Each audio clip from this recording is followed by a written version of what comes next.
పెట్టుకునేది అందరిలో లేదు ఆత్మ అని ఇప్పుడు ఆ దేవుడు ఎవరు మనసులో మనమే తెలుసుకుంటాం, మనకు మనమే మొక్కుకుంటున్నాం. ఈ ధ్యానంలోకి వచ్చే ఏంటంటే మనమే దేవుడు, జీవుడే దేవుడు, దేహమే దేవాలయం.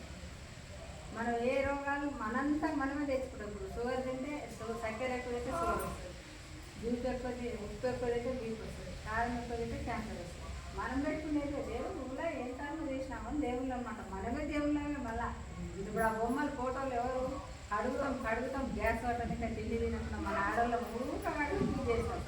ఎందుకు అవి మనం చేసినవి కొనుక్కొస్తాం కదా, కొనుక్కొచ్చి ఇంట్లో కూడా మనకు మొక్కుకుంటాం.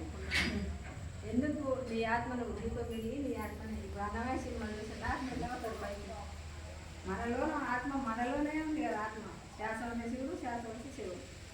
మా అమ్మ కడుపులో నుంచి వచ్చినప్పటి నుంచి శ్వాస మనం భూగర్భం వరకు మనతోనే ఉంటుంది, మన ఇంట వస్తుంది. మళ్ళీ దాన్ని కాపాడుకోవాలి కదా. నిలవైనప్పుడు గొడవలు వస్తాయి, ఎన్నో వస్తాయి. కూర్చొని చేసినప్పుడు ఎరుకతోనే చేయాలి. నేనైతే నాకు మా పత్రిక మా గురువుగారు మా ఇంటికి 4 సార్లు వచ్చినా ఆయన వచ్చి నాకు ఊరిక తలనొప్పి వేసేది. నా పిల్లలు ఏమంటే నలుగురం వేసారు, వాళ్ళు పోయినాక ఊరిక తలనొప్పి వేసింది.